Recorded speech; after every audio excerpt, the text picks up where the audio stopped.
샬롬 샬롬 샬롬 샬롬.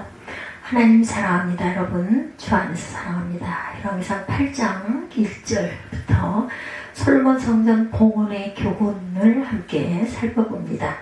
솔로몬은 7년 동안 성전을 건축하죠. 그런 후에 성전을 하나님께 봉헌했어요. 솔로몬은 성전 봉헌식 시기를 이스라엘 3대 절기 중에 하나인 장막절에 거행합니다. 거기에 이유가 있었는데 장막절의 의미가 두 가지가 있어요. 첫째는 이 시기는 한 해의 결실을 거두고 그 열매를 창고에 보관하는 시기, 그래서 수장절이다 이렇게 말하기도 합니다. 장막절은 풍성한 결실을 주신 하나님께 감사를 드리는 축제의 절기였어요. 두 번째로 장막절에는 이스라엘 백성들이 집 바깥에다가 초막을 짓죠. 일주일 동안 그곳에서 지내면서 조상들이 광야에서 생활할 때 하나님이 보호해 주시고 인도해 주심을 기억하는 절기이기도 해요. 근데 솔로몬은 장막절에 성전 봉헌식을 하므로 그동안 성전의 핵심인 언약궤가 여기저기 떠돌아다녔는데 이제 성전 건물 안에 언약궤를 안전하게 모심으로 진정한 정착과 안식을 얻게 되었음을 만천하에 선포하고자 했던 거죠. 솔로몬은 성전 봉헌식을 국가적인 행사로 하기 위해서 이스라엘 12지파의 장로와 각 지파의 족장들을 소집합니다. 그리고 일반 백성들도 이미 장막절을 지키려고 예루살렘에 와 있었기 때문에 그들도 자연스럽게 성전 봉헌식에 참여할 수가 있었어요. 성전 봉헌식에 있어서 가장 중요한 것은 언약궤를 성전 지성소 안으로 모시는 거였죠. 언약궤는 하나님이 이스라엘 백성과 영원히 함께 하시고 그를 보호하시고 인도하시겠다는 약속이 담겨 있기 때문이에요. 그래서 아무리 멋진 성전을 만들었다 할지라도 하나님의 언약궤가 없다면 아무 소용도 없다. 솔로몬 성전 이전의 언약궤는 우여곡절이 아주 많았습니다. 처음 모세가 만들어 광야에 40년 동안 지낸 동안, 그리고 여호수아가 요단강을 건너 가나안에 정착한 후로 언약궤는 모세가 지은 성막의 지성소 안에 잘 모셔져 있었어요. 그런데 사울왕 시대에 어리석은 사울왕이 블레셋과의 전쟁에서 블레셋을 두려워한 나머지 하나님의 언약궤를 전쟁터로 메어서 나오는 일이 있었죠. 언약궤만 있으면 자동적으로 전쟁에서 이기리라 이렇게 믿었던 믿음 때문이었습니다. 그렇지만 언약궤 자체보다 중요한 것은 하나님께 대한 믿음이고 순종이었죠. 그 당시 사울은 전쟁에서 패하고 언약궤를 블레셋에게 뺏기게 되죠. 얼마 후에 언약궤는 다시 이스라엘 땅으로 돌아옵니다. 이 언약궤는 모세가 지은 성막 안으로 돌아가지 못한 채 여기저기 옮겨 다니다가 다윗 시대에 다윗이 예루살렘에 임시로 만든 장막 안에 모시게 되죠. 근데 이제 솔로몬이 성전을 완성했기 때문에 성전은 지성소에 정식으로 모셔지게 된 거예요. 솔로몬은 다윗의 장막 안에 있던 언약궤를 레위지파 제사장들이 직접 어깨에 매게 합니다. 원래 율법에는 레위 세 아들 중 하나인 고핫의 자손들이 언약궤를 매도록 되어 있었는데 매우 중요한 시기에 고핫 자손보다 더 거룩하게 구별된 제사장들이 직접 매기도 하죠. 그래서 이번에도 제사장들이 직접 매게 합니다. 제사장들은 언약궤를 직접 메었고 레위 사람들은 각기 율법에 정해진 대로 모세가 만든 성막과 성막의 각종 기구들을 메고 성전으로 들어갑니다. 그리고 언약궤는 성전의 뜰에 잠시 내려져요. 솔로몬은 언약궤가 지성소로 들어가기 전에 언약궤를 성전 뜰에 임시로 안치한 후에 그 앞에서 큰 제사를 드리죠. 이때 솔로몬이 드린 양과 소의 숫자는 너무나 많아서 기록할 수도 없고 셀 수도 없었다 이렇게 성경은 말하죠. 솔로몬의 특징 중에 하나는 하나님께 제사를 자주 드린다는 거예요. 그는 언약궤를 지성소에 모시기 전에 한 번 제사를 크게 드렸고 모신 후에 다시 큰 제사를 드립니다.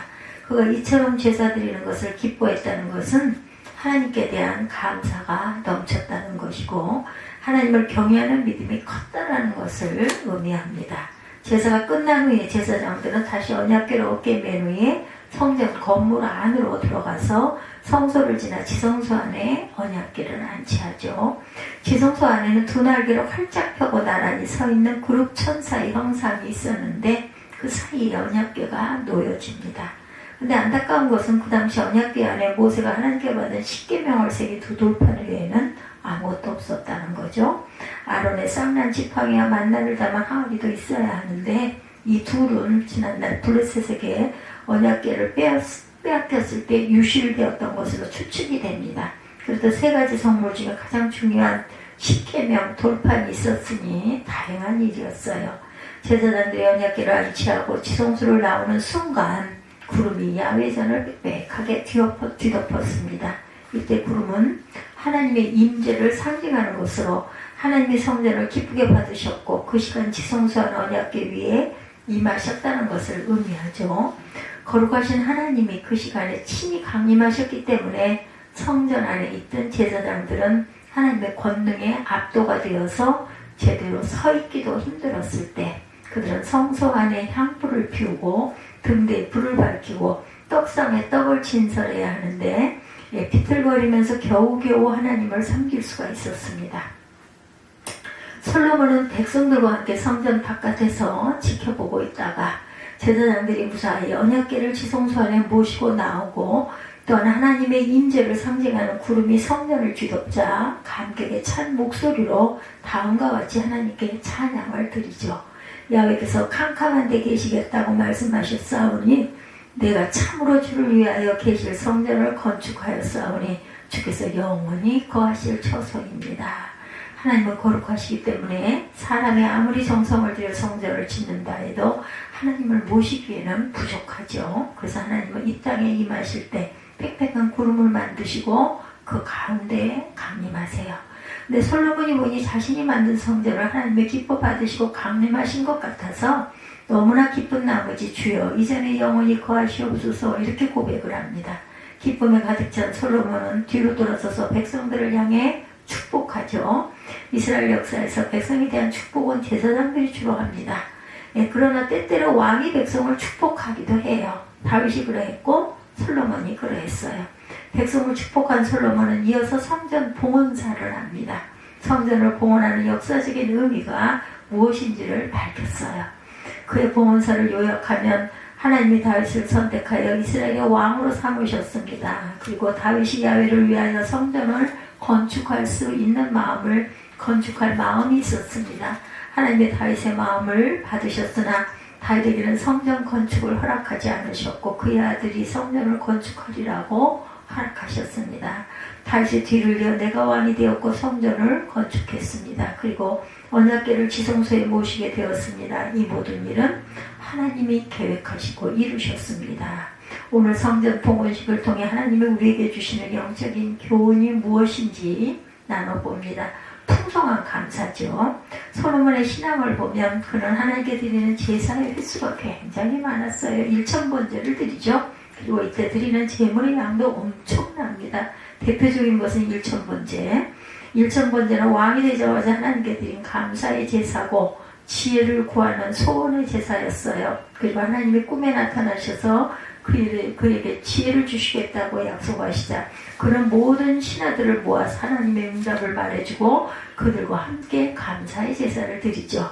열왕기상 8장 5절이죠. 솔로몬 왕과 그 앞에 모인 이스라엘 회중이 저와 함께 그 앞에 있어 왕과 서로 제사를 드렸으니 그 수가 많아 기록할 수도 셀 수도 없었더라. 오늘은 5절입니다. 그와 함께 그게 앞에 있어 양과 서로 제사를 지냈으니 그 수가 많아 기록할 수도 셀 수도 없었더라.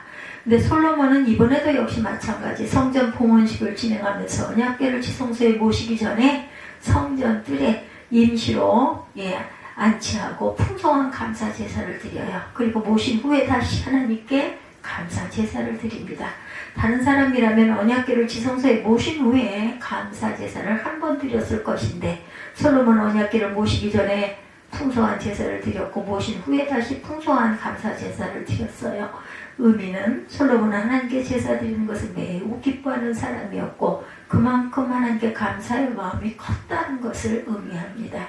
쉬운 말로 말하면 솔로몬은 감사 대장이었다. 그의 아버지 다윗도 감사 대장이었는데 아버지 좋은 점을 솔로몬이 이어받은 듯하죠. 데살로니가전서 5장 18절에 범사에 감사라 이는 그리스도 예수 안에서 너희를 향하신 하나님의 뜻이니라. 그러므로 우리도 솔로몬처럼 하나님께 감사를 즐겨 드리는 저와 여러분들이 되시기를 주님의 이름으로 축복합니다. 솔로몬처럼 앞에서도 감사, 뒤에서도 감사를 드립시다. 어제도 감사, 오늘도 감사, 내일도 감사를 드립시다. 범사에 감사하십니다. 감사는 하나님을 영화롭게 하노니 하죠. 예, 나도 기쁘게 됩니다. 감사함으로. 그리고 감사하는 하나님이 또 다른 축복을 경험하게 해줍니다. 우리도 솔로몬처럼 감사 대장이 되십시다. 두 번째로 풍성한 축복을 선포합시다. 먼저 감사 대장이 됩시다. 또한 풍성한 축복을 선포합시다. 솔로몬은 언약궤가 무사히 지성소에 모셔지고 제사장들이 성소를 나오는 순간 빽빽한 구름이 성전을 뒤덮는 모습을 보면서 하나님이 성전을 기쁘게 받으셨고 성전에 임하셨다는 것을 두 눈으로 봅니다. 솔로몬은 말로 표현할 수 없는 감격과 기쁨에 휩싸이죠. 14절에 얼굴을 돌이켜 이스라엘의 온 회중을 위하여 축복하니 때에 이스라엘의 온 회중이 섰더라. 솔로몬은 이때의 기쁨을 자신만의 것으로 삼지 않아요. 그 기쁨과 감격을 백성들과 함께 나누고 싶었어요. 그래서 백성들에게 축복을 아낌없이 선언합니다. 그는 이렇게 선언해요. 야훼께서 너에게 복 주시기를 원하노라. 원래 구약시대에는 하나님이 레위 지파 아론의 후손 제사장들이 백성들에게 축복 기도를 하도록 하죠. 민수기 6장 23절에서 26절이죠. 야훼는 내게 복을 주시고 너를 지키시기를 원하며 내게 은혜 베푸시기를 원하며 내게 평강 주시기를 원하노라. 그러나 세월이 흐르면서 일반 백성들도 서로를 향하여 축복을 선언하는 것이 일상화가 됐어요. 짧은 표현이지만 야훼께서 당신에게 복 주시기를 원합니다.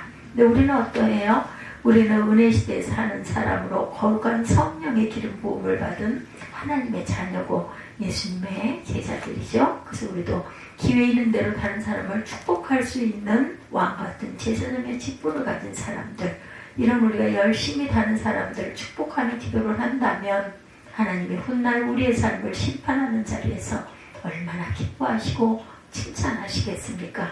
마태복음 25장 21절에 잘하였도다 착하고 충성된 종아, 내가 적은 일에 충성하였음에 내가 많은 것을 내게 맡기리니 내 주인의 즐거움에 참여할지어다.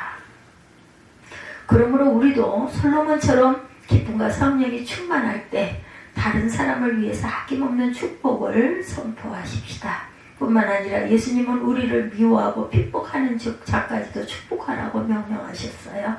그러나 우리가 얼마나 풍성하게 축복권을 사용해야 하는가. 누가복음 6장 28절입니다. 너희를 저주하는 자를 위하여 축복하며 너희를 모욕하는 자를 위하여 기도하라. 솔로몬처럼 다윗처럼 부지런히 이웃에게 축복을 선포하고 기도해주는 저와 여러분들이 되시기를 주님의 이름으로 축복합니다. 만약에 축복이 그에게 합당하지 않다면 오히려 나에게도 축복이 돌아오게 된다는 사실을 기억하시기 바랍니다.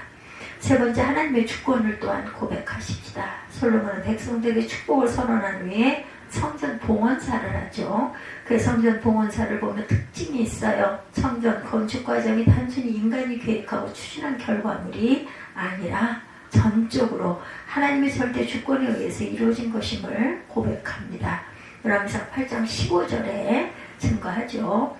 왕이 이르되 이스라엘의 하나님 야훼를 송축할지어다. 야훼께서 그의 입으로 내 아버지 다윗에게 말씀하신 것을 이제 그의 손으로 이루셨도다. 이르기를 내가 내 백성 이스라엘을 애굽에서 인도하여 낸 날부터 내 이름을 둘만한 집을 건축하기 위하여 이스라엘 모든 지파 가운데 아무 소목도 택하지 아니하고 다만 다윗을 택하여 내 백성 이스라엘을 다스리게 하였노라 하신지라. 내 아버지 다윗이 이스라엘의 하나님 야훼의 이름을 위하여 성전을 건축할 마음이 있었더니 야훼께서 내 아버지 다윗에게 이르시되 내가 내 이름을 위하여 성전을 건축할 마음이 있으니 이 마음이 내게 있는 것이 좋도다.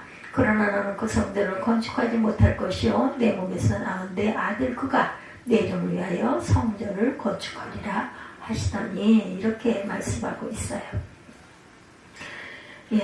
하나님이 다윗을 이스라엘 왕으로 선택하셨고 그 뒤를 이어 왕이 된 것도 하나님의 뜻이고 그래서 자신이 성전을 완공할 수 있었다는 것, 솔로몬의 성전 봉헌사에는 그 이 말씀이 근간을 이루고 있죠.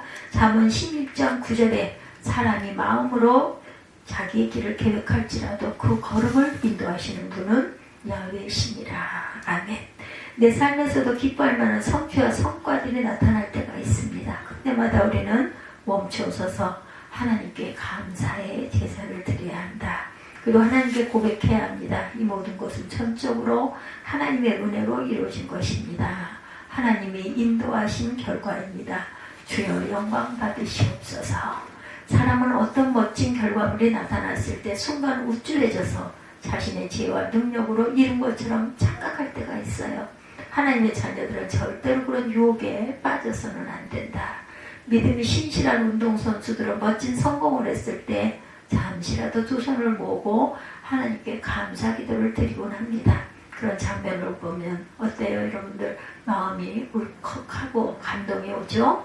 우리 일상의 삶에서 좋은 일이 있을 때, 기쁜 일이 있을 때 잠시라도 하나님께 감사 기도를 드리면서 솔로몬처럼 이 모든 것은 하나님이 이루셨습니다 라고 고백하는 저와 여러분들의 믿음이 되시기를 바랍니다.